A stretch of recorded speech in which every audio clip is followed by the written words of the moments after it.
So, first of all, I would like to congratulate both of y'all for the translation of the book and coming out with a translation for the Marathi audience so that they can read and Thank you. understand the book better and read it in their own language.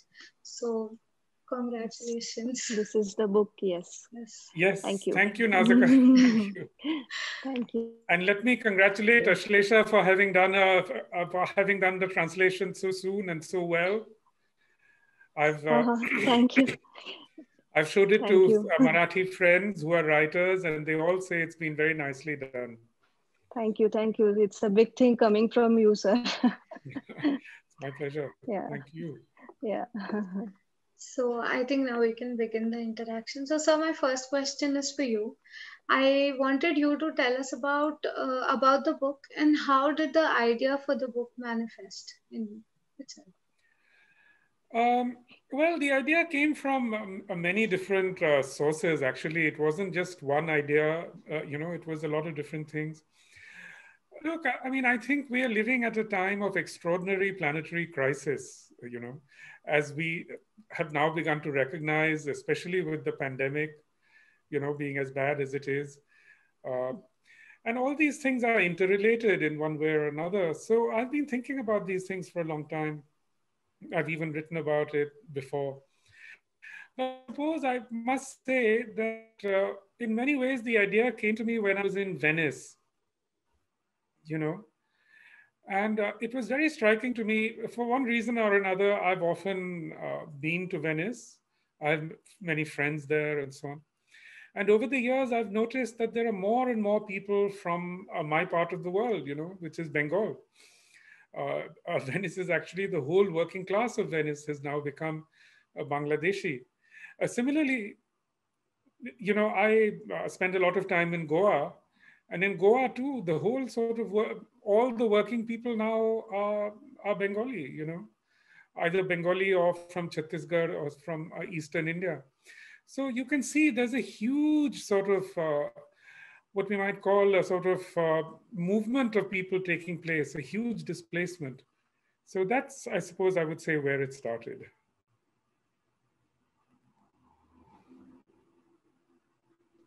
So yes, I believe that of lately, even in Pune, I have seen a lot of working class people from that side, and is that is there. So this year especially, this year has been full of uncertainties. We've seen a lot of natural calamities, or in general, the whole COVID situation. So this year has been full of uncertainties, and that is what makes this book more relevant. When people read it, they can connect to it more better because you're seeing things that you haven't seen like for so many years. So what is your take on the events of these years, and is the earth trying to reset itself through the whole lockdown or even the whole COVID situation? What do you think? We've seen flamingos in Bombay, and we've seen the like the water quality bettering, air quality bettering only during those times. Of course, during Diwali we had a great downfall, but what is your take? Well, I would say that, since about 2012, before 2012, often, climate change and all these other crises seemed rather distant. But since 2012, I mean, the pace at which they've been coming at us has increased hugely, you know. I mean, every year we see more and more catastrophes of many different kinds. This year, Bombay had a very narrow miss from a cyclone. That's one of the things I often, I worry about the most. That is, Bombay as a city is so exposed, to a cyclone that if a cyclone were to make a direct hit on Bombay, it would be a catastrophe beyond considering, heaven forbid, but every year we see more and more of these catastrophes coming our way, and it's only going to increase. The strange thing, though, I must say, one of the strangest things that we have to sort of understand in relation to this world is that these things, these huge environmental disruptions are very rarely mentioned in literature, you know. Very few writers even think about, what we are facing. There, I must say, one great exception is your Marathi writer Vishwas Patil, whose works I've read in, in translation. He, I must say, has been writing about, say, dams and environment and so on for a long time, and he has been addressing these issues, for a very long time, which I think is admirable, and more of us need to address these issues.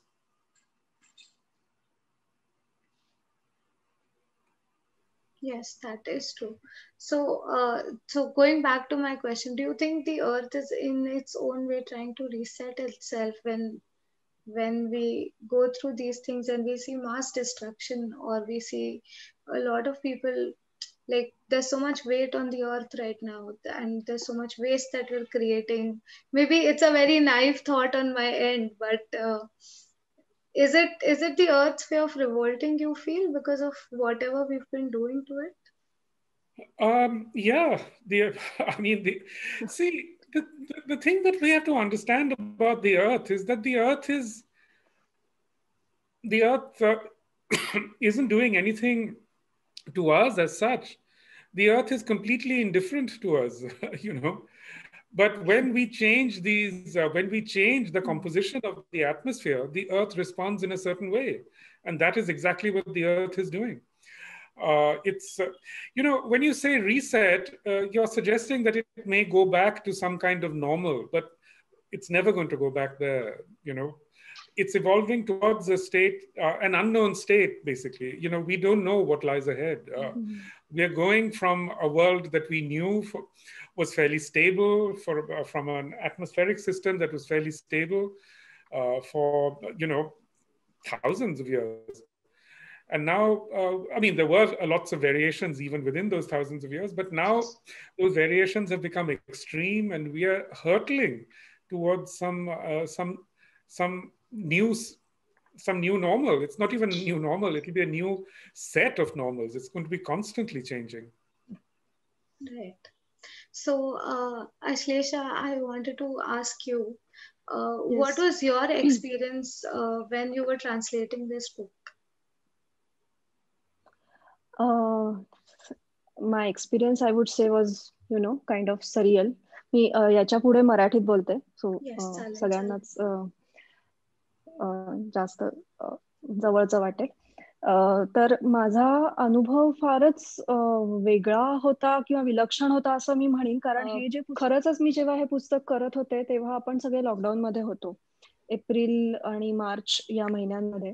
आणि ह्या पुस्तकात व्हेनिसच्या प्लेगचं वर्णन आहे, 17व्या शतकात होऊन गेलेल्या. तर त्याच्यात सगळं असं वर्णन आहे की कशी ती प्लेगची साथ व्हेनिस शहरात पसरत गेली, मग कसं तिथल्या अधिकाऱ्यांनी लागण झालेल्या लोकांना वेगळं केलं, किंवा कसं ते प्रत्येक घरात जाऊन माणसं शोधत होते लागण झालेली, किंवा मास्क घालून फिरत होते, सगळं निर्जंतुकीकरण करत होते. ही सगळी वर्णनं होती. आणि त्याच वेळेला आपल्या जगात पण बाहेर सगळं हेच चाललेलं होतं की करोनामुळे सगळेजण आपण घरात अडकून पडलो होतो.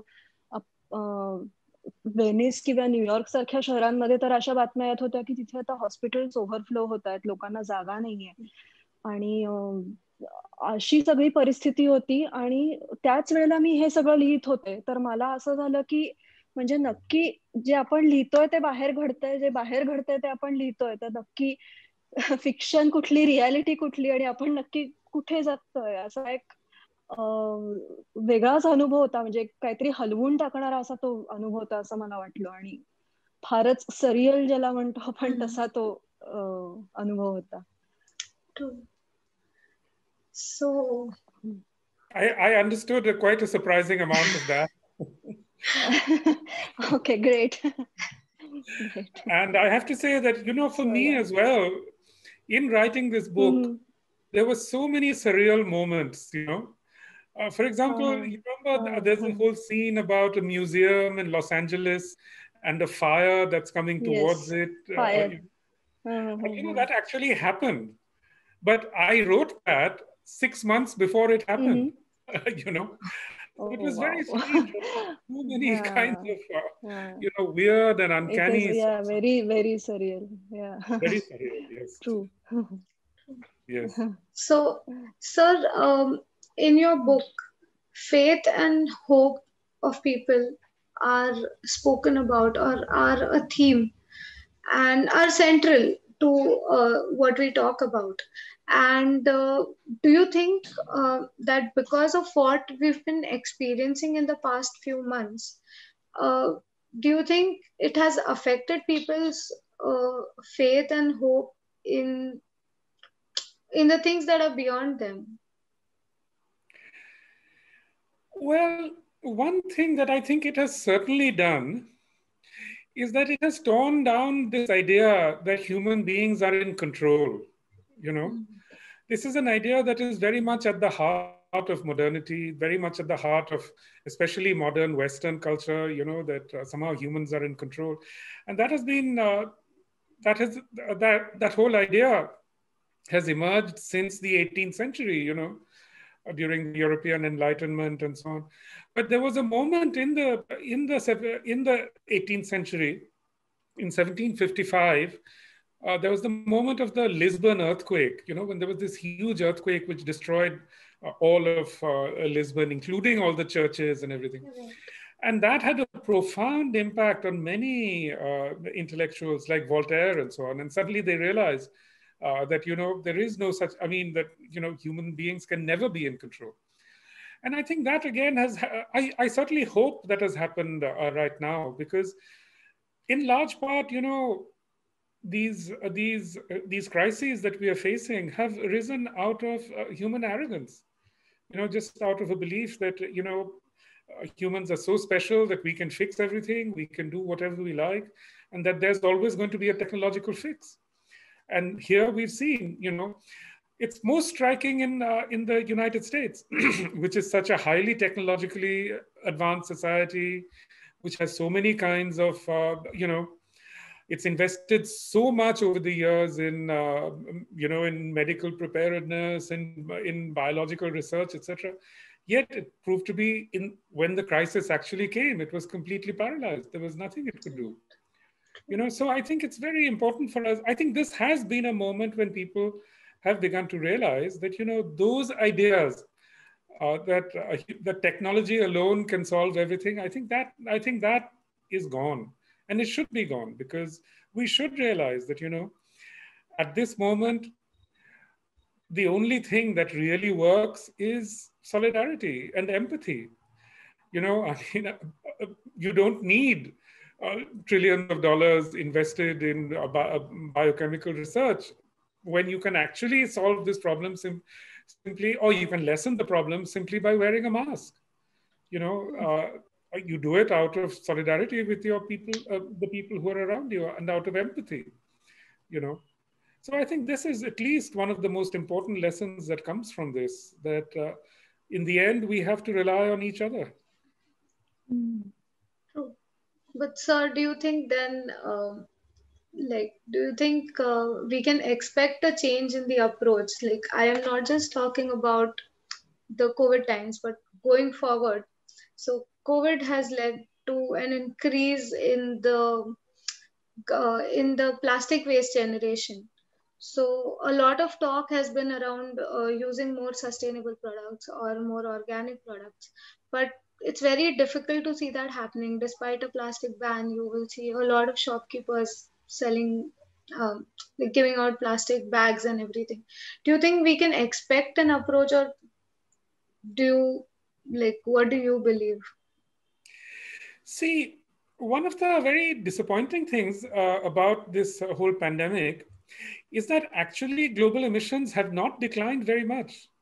It's by less than 5%. So, it's true that in some places we've seen blue skies for a bit. That didn't last very long, but there were days when we saw blue skies and so on. But actually, it's not had as great an impact as people imagined. And you look at now, the pollution, the fogs, everything has been just as bad. It's just gone straight back to what it was. So I don't think we can expect, the pandemic or any of these events to solve these problems for us. I mean, they have to be addressed collectively, through political action. Look, Bangladesh banned plastic, a single-use plastic, a long time ago. you know, why can't India do that? I often ask myself this over here. At the corner of my street, there's a shop where there's a Bangladeshi guy who's the shopkeeper, and we often talk about this: the incredible amount of plastic that's all around us. Whereas in Bangladesh they've been able to ban the plastics. So why can't that happen here? Here, you're talking about India, and of course the situation is terrible there, but I see the waste of plastic in the US, and it is just horrifying. It's just horrifying. If you go even to the farmers market on a Saturday, it's meant to be an eco-friendly farmers market. First, everything you have to put everything in a plastic bag, then you put it in a second plastic bag, and then and these are all single-use plastics. And it didn't have to happen this way. It was in 1955, as recently as that plastic industries executive said that they must promote single-use plastic. So these are corporate decisions. These come about because of a trajectory of capitalism. We have to recognize that. So when you said that political actions have to be taken, how do you think democratic nations can play a role in manifesting the idea of climate change and changing people's approach, or the taken for granted approach that we generally have? How do you think democratic nations can change that? Look, it's impossible to lay down a single set of parameters for that, because some democratic nations, as we've seen equally during the pandemic, I think the pandemic is a good predictor, for what lies ahead. Some democratic nations have coped with it very well. That's been the case with, say, the Scandinavian countries. It's also been the case with Taiwan and South Korea, and so on. And some democratic nations have done incredibly badly.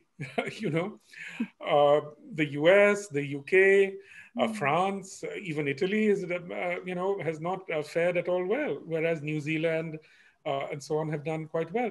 So I don't think we can come to a single set of parameters, but I think, India has done very badly in this pandemic, as we all know. I mean, it's, not only have an incredible number of people been affected, large numbers have died, but also we have negative growth rates, I mean, the economy has taken a huge beating in India, I mean, like never. I mean, it's historic. So, I mean, I think the real predictor is not so much democracy or, the form of government. I think the real predictor for how these things will play out is inequality. The US is a very equal society, and that's also manifested itself in the pandemic, in the outcomes throughout the pandemic. Similarly, Brazil is a very unequal society. Again, it's been very badly hit by the pandemic. India, again, very badly hit, very unequal. At some point, maybe there will be studies of maybe even the caste-wise breakup and the class breakup of how the pandemic has affected people, just as there have been studies here of the racial breakup. But I think this is fundamentally the structure. That the more unequal a society is, the more difficulty it's going to have in facing these multiple planetary crises that are hitting us, which is very bad news for India in the long run. So, Ashlesha, talking about challenges, I wanted to ask you this. Which part or which chapter would you say in the book was really challenging? Or, when we are doing something, it's really challenging in the beginning, but then you realize that it's something that you really enjoyed doing a lot. Could you tell us something about that part? I would say परत मी मराठीतच बोलते. ह्या पुस्तकामध्ये 3-4 ठिकाणांचं वर्णन आहे, म्हणजे किंवा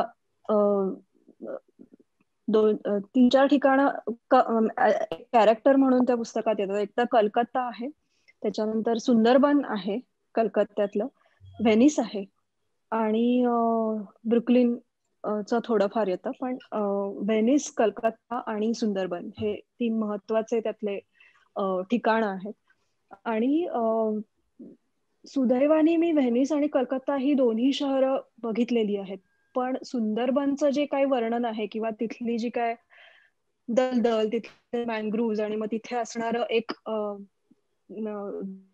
आणि हे सगळं माझ्या डोळ्यासमोर काहीच नव्हतं, कारण मी ते काही बघितलेलं नाहीये. आणि ते इमॅजिन करून ते कसं असेल ह्याचा विचार करून ते लिहिणं, हे जरा मला असं वाटतं त्यातला एक चॅलेंज होता. कारण तो भाग किंवा एवढ्या पुरामुळे तिथे लोकांचं काय काय नुकसान झालं आणि लोक किती विस्थापित झालेली आहेत सतत येणाऱ्या, दरवर्षी येणाऱ्या पुरांमुळे, हे पण माहिती मला नवीन होती. आणि ऍक्च्युली तिथे काय होत असेल पूर आल्यानंतर ह्याचाही मला काहीच अंदाज नव्हता. तर ते भाग जरा मला चॅलेंजिंग होता. म्हणजे तिथे कुठेही ते असंच करून टाकलंय असं वाटू नये अशी मी काळजी घेत होते. म्हणजे त्याची माहिती जास्त वाचून किंवा फोटो ऍक्च्युली बघून वेगवेगळ्या साइट्स वरती जवळ जाण्याचा प्रयत्न केला. पण तो भाग मला असं वाटलं की तो भाग माहिती नसल्यामुळे, जिओग्राफी माहिती नसल्यामुळे थोडा तुम्ही आम्हाला वाचून दाखवू शकाल का एखादं तुमचं असंच चॅलेंजिंग पण खूप आवडलेलं किंवा खूप मजा आलेली असं एखादं काही? हा, नक्कीच. म्हणजे मी एक असा भाग वाचते, मला असं वाटतं की हे पुस्तक ज्या गोष्टीबद्दल बोलतं त्यातला बराचसा महत्वाचा भाग त्याच्यामध्ये येतो असं वाटतंय, म्हणून तो भाग वाचते.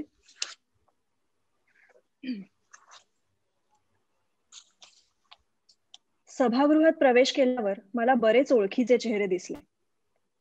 त्यापैकी काही जण ग्रंथप्रेमी होते, काही ग्रंथपाल होते, पुस्तक बांधणीतले तज्ज्ञ होते आणि अर्थातच माझ्यासारखे जुन्या पुस्तकांचे विक्रेतेही होते. बहुतेक सगळी पांढऱ्या केसांची गर्दी दिसत होती. निळ्या रंगाचे ब्लेझर आणि मोत्यांचे सर भरपूर प्रमाणात सापडत होते. उद्घाटनाचं भाषण करणारा वक्ता मात्र अजिबात आमच्या गटात मोडणारा नव्हता. तो एक आधुनिक विचारसरणीचा तरुण इतिहासकार दिसत होता. मोठमोठ्या क्रांतिकारी कल्पना मांडणारा म्हणून त्याची ख्याती होती. त्याचा आजचा विषय होता 17व्या शतकातील हवामान आणि प्रलय. सभागृहात शिरल्यावर आम्हाला हे कळलं. इतकं भपकेबाज शीर्षक ऐकून प्रेक्षकात थोडं संशयाचंच वातावरण पसरलं. त्या वक्त्याच्या एकंदर आधुनिक अवतारामुळे त्यात भरच पडली. निमुळती पॅन्ट आणि कमरेपर्यंत येणारा एक कोट असा त्या केसाळ पोराचा पोशाख होता. तो कोट गवताच्या काड्यांनी तयार केल्यासारखा दिसत होता. त्यानं भाषणाची सुरुवातही एकदम भारदस्त पण पोकळ विधानांनी केली आणि त्याच्याबद्दलचा प्रेक्षकांचा संशय आणखीनच लावला. त्या सांगितलं की 17व्या शतकात हवामानात इतके टोकाचे बदल घडून आले की कधी कधी त्या शतकाचं वर्णन लघु हिमयुग असं केलं जातं. त्या काळात सूर्यप्रकाशातल्या चढ उतारामुळे म्हणा किंवा ज्वालामुखींना उधाण आल्यामुळे म्हणा, सबंध पृथ्वीचं तापमान एकदम कमी झालं होतं. युरोपियन लोकांनी अमेरिकेवर हल्ले केल्यामुळे कित्येक अमेरिंडियन लोकांची कत्तल झाली. त्यानंतर मोठमोठ्या भूप्रदेशांवर पुन्हा जंगलं वसवण्यात आली, म्हणूनही तापमान कमी झालं असण्याची शक्यता आहे. ते काही असलं तरी 17व्या शतकात जगात अनेक ठिकाणी उपासमार, दुष्काळ आणि रोगराई पसरली होती. त्याच काळात आकाशात लागोपाठ धूमकेतू दिसले होते आणि भयानक भूकंपांमुळे पृथ्वी हादरली होती. भूकंपामुळे शहरं उद्ध्वस्त झाली होती आणि ज्वालामुखींमुळे प्रमाणाबाहेर धूळ आणि इतर अवशेष फेकले गेले होते. लाखो लोक मरण पावले होते. जगाच्या काही भागांमध्ये लोकसंख्या तिपटीनं कमी झाली होती. त्या दशकांमध्ये कधी नव्हे इतकी युद्ध झाली होती. युरोपचे अनेक भाग चकमक होते. इंग्लंडच्या इतिहासातली सर्वात मोठी अंतर्गत उलथापालथ म्हणजे यादवी युद्ध तेव्हाच झालं होतं. 30 वर्षांच्या युद्धानं मध्य युरोप उद्ध्वस्त झालं होतं. टर्कीत भयानक दुष्काळ पडून त्याची परिणिती इस्तंबूलमध्ये विध्वंसक आग लागण्यात झाली होती. त्यामुळे ऑटोमनला मुळापासून हादरे बसले होते. इकडे चीनमध्ये दीर्घकाळ राज्य करणारी राजघराणी उलथवून टाकण्यासाठी रक्ताचे पाट वाहिले होते. भारतातल्या मुघल साम्राज्याला दुर्भिक्ष आणि बंडाळीनं घेरलं होतं. जगभरात आत्महत्येची मोठी लाट आली होती. चीनमध्ये मिंग घराण्याच्या कित्येक निष्ठावंतांनी स्वतःचे प्राण घेतले होते. रशियात ओल्ड बिलिव्हर्स नावाच्या सनातनी पंथानं झारला ख्राईस्ट विरोधी घोषित केलं होतं आणि पंथाच्या हजारो सदस्यांनी स्वतःचे जीव घेतले होते.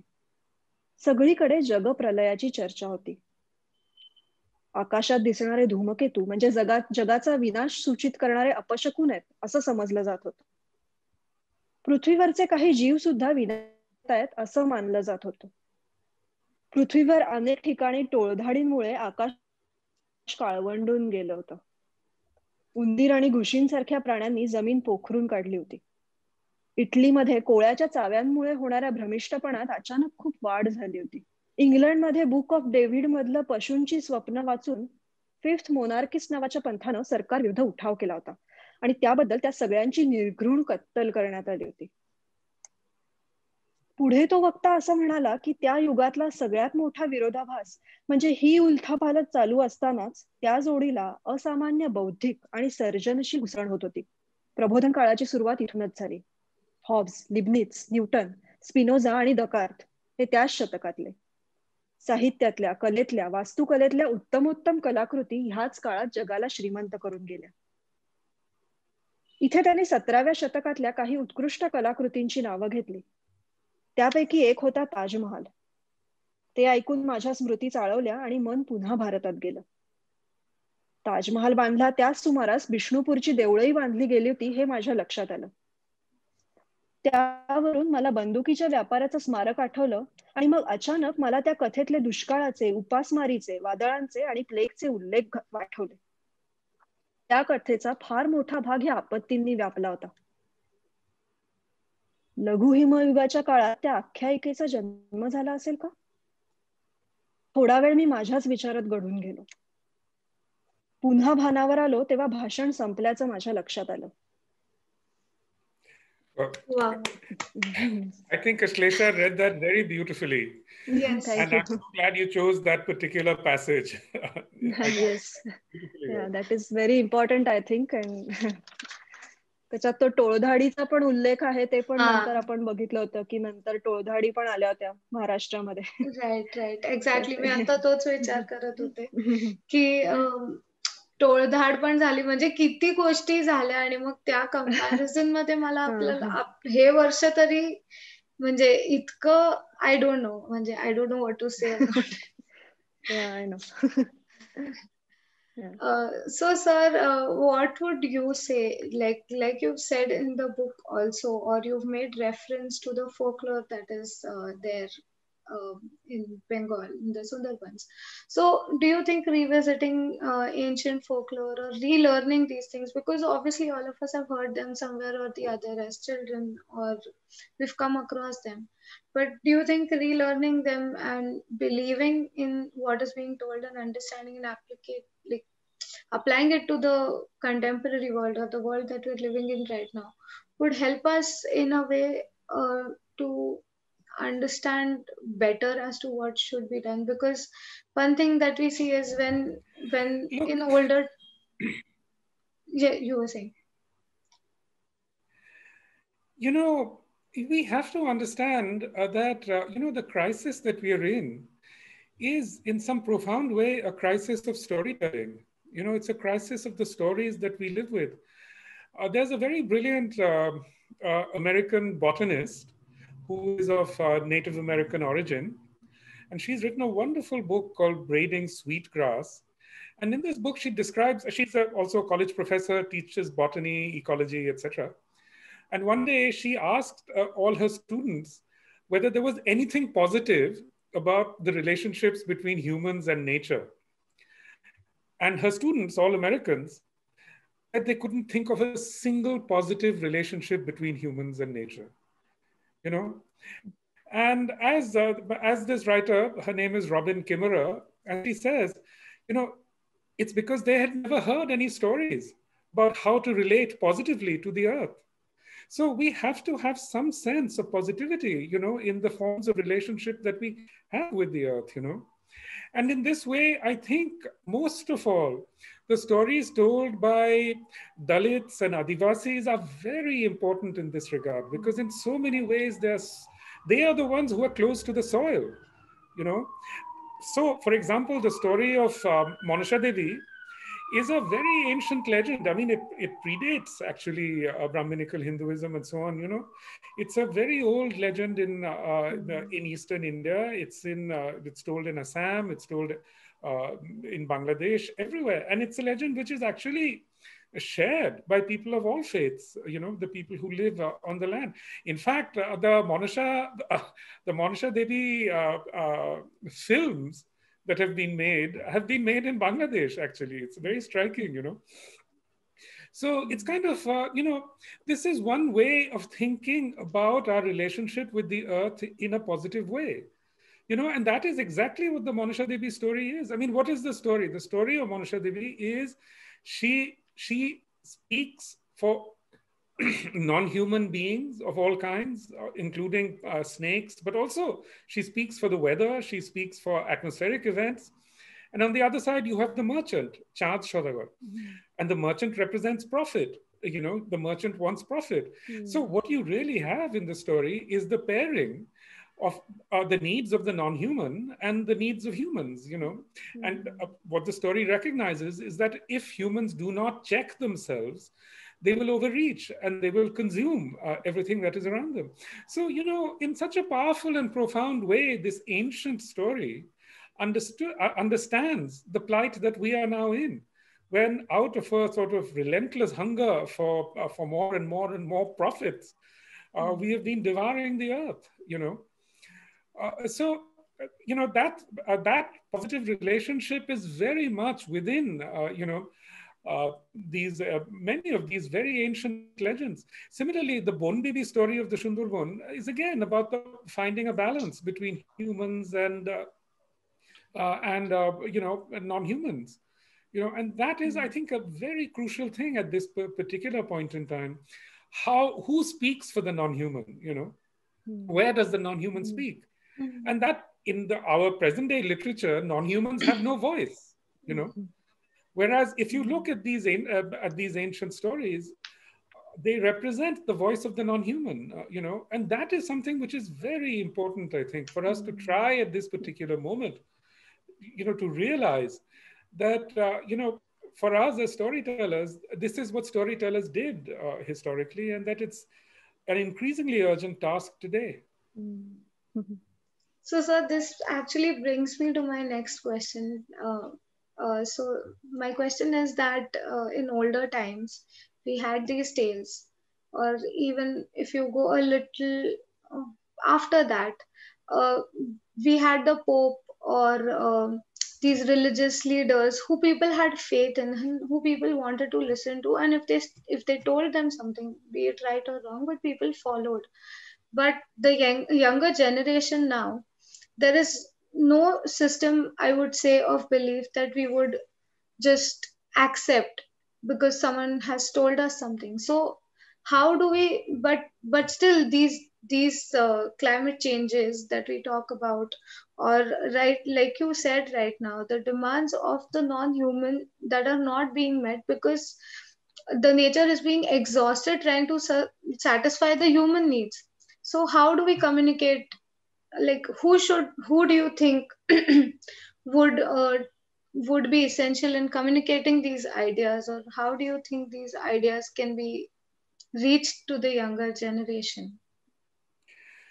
It's a very difficult question, and I think you've gone right to the heart of it, really, because the younger generation has really been brought up with the idea that they can consume as much as they want, and that they should consume as much as they want, because this is the fundamental drive of capitalism, to persuade you that you need things, I mean, all these useless things that people buy all the time, Look, I used to think that that kind of culture would never arise in India.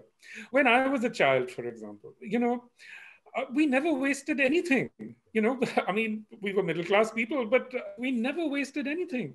If you left the room without switching off the fan or the light, you would be yelled at by your parents. Say with a tube of toothpaste, you would squeeze it out to the very end. All those things. Most of all, our parents, our grandparents, the one thing they would drum into us is never get in debt.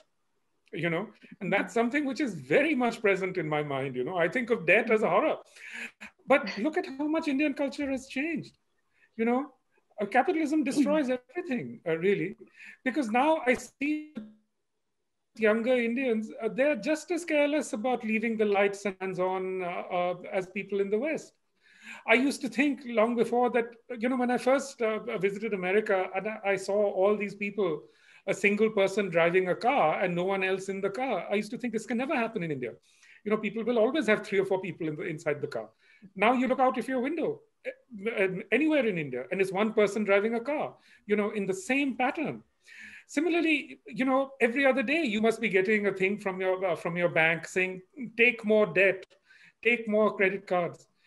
This whole sort of debt-driven capitalist culture is just consuming the world, and it's become really, honestly, never thought would happen. So how do we go back? Because one way or the other way, this year the Indian economy has contracted hugely. These lifestyles are a promise that cannot be redeemed. They cannot be redeemed materially from the earth, and they cannot be redeemed even in terms of a monetary promise. They're going to bring about absolute collapse. So it's of the utmost urgency, I think. And certainly, I think you went right to the heart of it when you said, how do you communicate this to people, especially to the young who've just grown addicted, to this endless growth? I think that is really. You also mentioned the Pope, for example.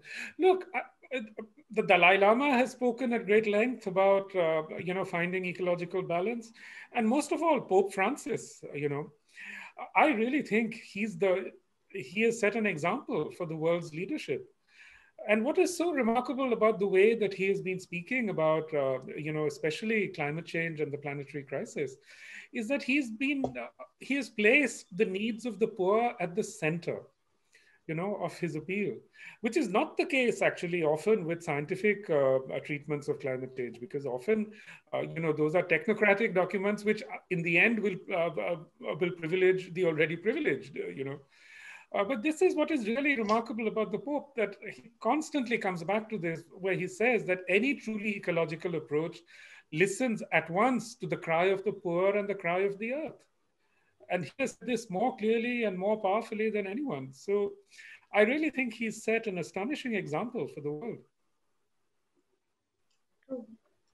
So Ashlesha, at this point, I would request you to read another of your favorites from the book that you would want to read out to the viewers.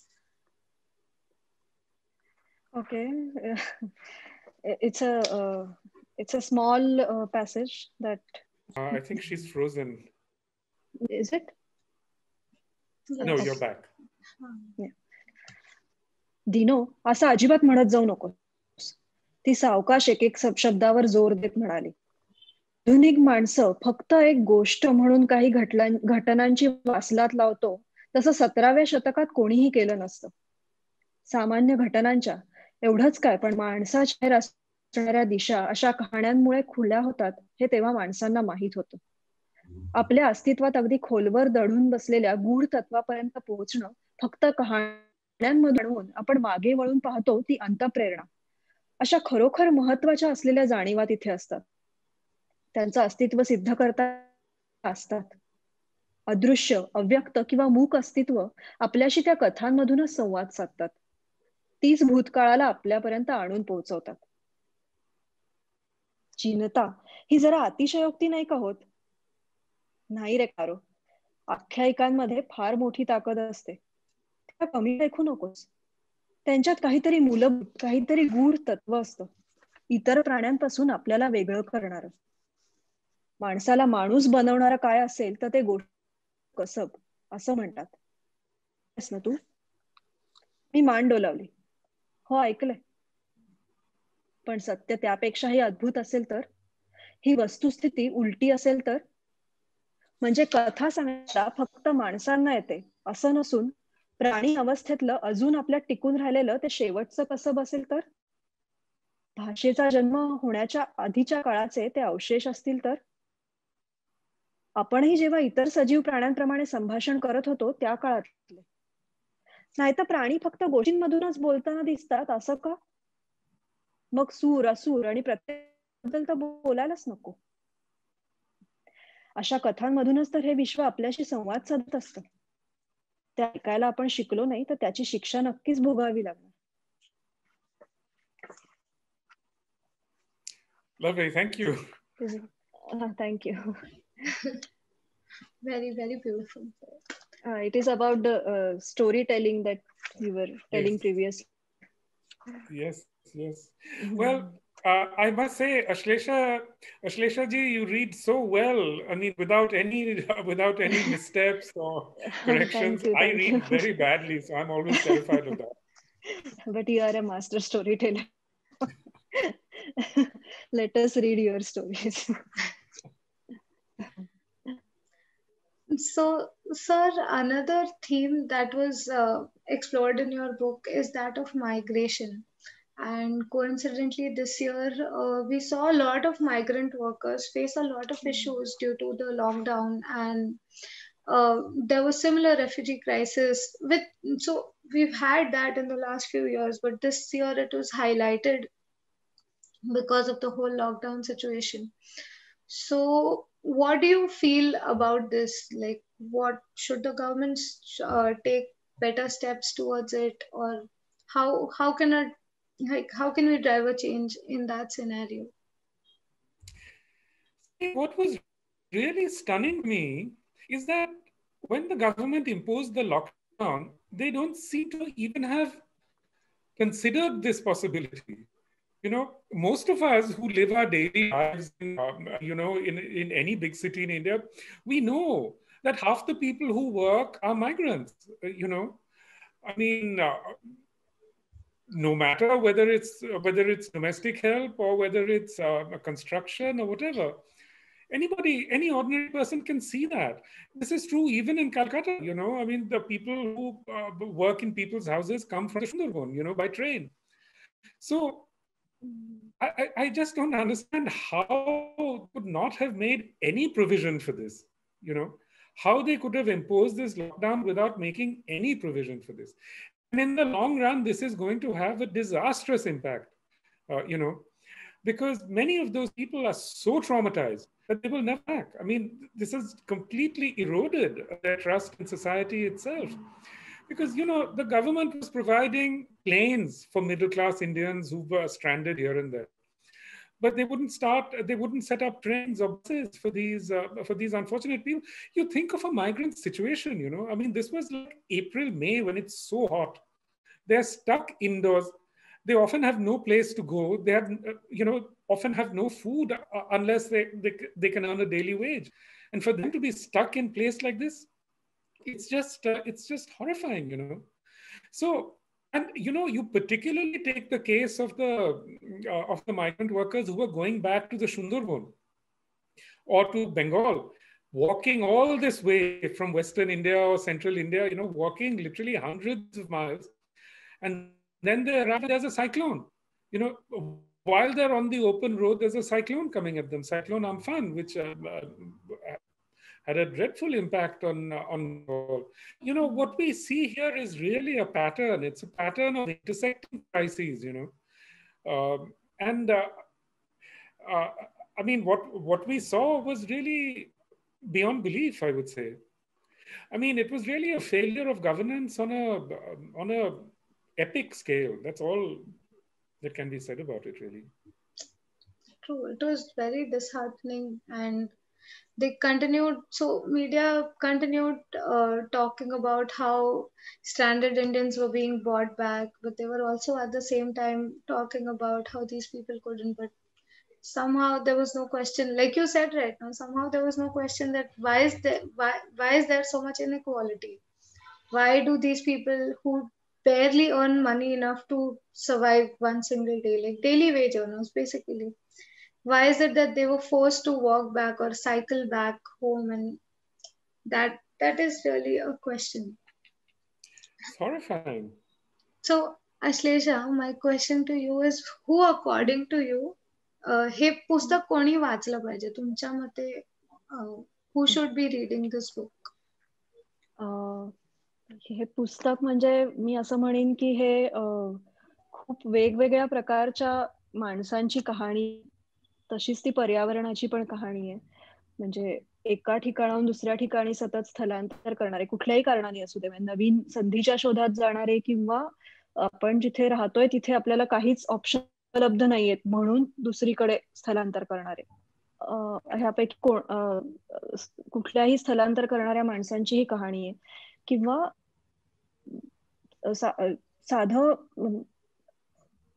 Sorry just so तर मला असं वाटतं की ही आपल्या सगळ्यांचीच कहाणी आहे असं पुस्तक आहे. कारण पर्यावरण आणि त्याच्यात होणारे बदल ह्या सगळ्यांचा शेवटी आपल्यावरती रोजच्या आयुष्यात हळूहळू तो फरक होणार आणि फरक पडणार आहे आपल्याला, आणि तो आपल्याला हळू व्हायला लागलाय आता.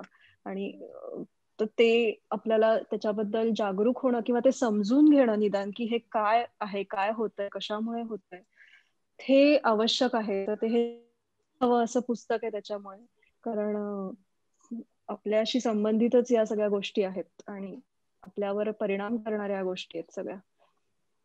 सो तुम्ही म्हणताय की आपण सगळ्यांनीच हे पुस्तक वाचलं पाहिजे? हो, स्थलांतर करणारे, न करणारे, एकाच ठिकाणी राहणारे, वेगवेगळ्या ठिकाणी फिरणारे, सगळ्याच लोकांनी वाचण्यासारखं. पर्यावरणाबद्दल सहानुभूती बाळगणारे आतापर्यंत, त्याच्याबद्दल विशेष काही विचार न केलेले लोक, यांनी सुद्धा वाचलं पाहिजे. कारण निदान तरी दृष्टी मिळतो असं मला वाटतं. आणि अजून एक महत्वाची गोष्ट म्हणजे याच्यात जे लोककथेचा एक सुंदर असा तो धागा सगळीकडे जाणवतो, की इतकी प्राचीन काळची लोककथा, पण त्याचा काय अर्थ असू शकेल किंवा ती काय पद्धतीने आपण ती वाचली पाहिजे किंवा समजून घेतली पाहिजे, हे सुद्धा फार महत्वाचं. नाही तर अशा कहाण्या आपण खूप त्याचा काय अर्थ लावायचा, कशी संगती लावायची हे आपल्याला माहित नसतं. तर ती पण एक दृष्टी याच्यातून मिळते की काय बघितलं पाहिजे किंवा काय समजून घेतलं पाहिजे त्याच्यातलं. तर हे जरूर सर्वांनीच वाचण्यासारखं पुस्तक आहे, लहान थोर सगळ्यांनी वाचावं. आणि आय थिंक की आता अशी वेळ आपण आता अशा काळात जगतोय ना, जेव्हा सगळ्यांना हे कळेल सुद्धा पुस्तक की हो, म्हणजे आता ते असं झालंय की आता यातल्या इतक्या गोष्टी रिलेव्हंट झाल्यात अचानक गेल्या 6 महिन्यात आपल्याला की ते खूपच जवळचं वाटेल. Right. So, sir, I feel this is a question that you must be getting a lot of times, and a very obvious question from my side to you is, since 2020 has been such a significant year for everyone, are you working on anything related to that? Like, so we've experienced a lot of different things this year, and can the readers expect something that, or should they be looking forward to something that you're working on? Yes, sure. I have a book coming out in February. It's called Jungle Nama, and it's an adaptation of the Bonbibi story of the Sundurbun, you know. Oh. So it's an adaptation in verse, actually, and I've collaborated with a young artist. So it's well, I think it's you know, it's a story again about how humans can find some sort of balance with the earth.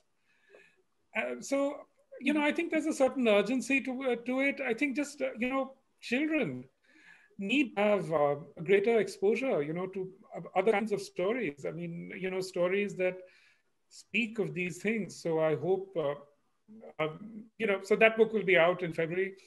And yes, in these last few months, I've written another book, which is partly about the pandemic, and partly about you know, the whole history of this planetary crisis. So that'll be out too next year. Oh, great. Yeah. So Nice. that's amazing. So my questions over here are done.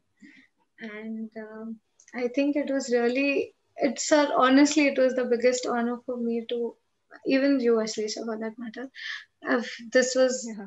my first time to be talking to dignitaries like this, and I think it was really amazing.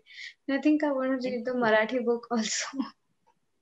Now, Yeah, because you've read it please do so read it. beautifully. You've read it Yes. so Yeah. beautifully. I do take time Yeah. to read Marathi since I was always like I'm more used to reading in Comfortable in it. English. Yeah, Mm. but I really want to read how you've written it also. Please definitely read it. Yeah. Well, Yes. thank you very much, Nazuka. This was a great pleasure for me. And thank you so much, Ashlesha ji. You've done a wonderful job with the Thank book, you. and you've done a wonderful job with the reading. So Thank you. thank you Thank you, both very Amita much. sir. Thank you Yeah. for this Thank opportunity. you. Thank you. Thank you. Thank you.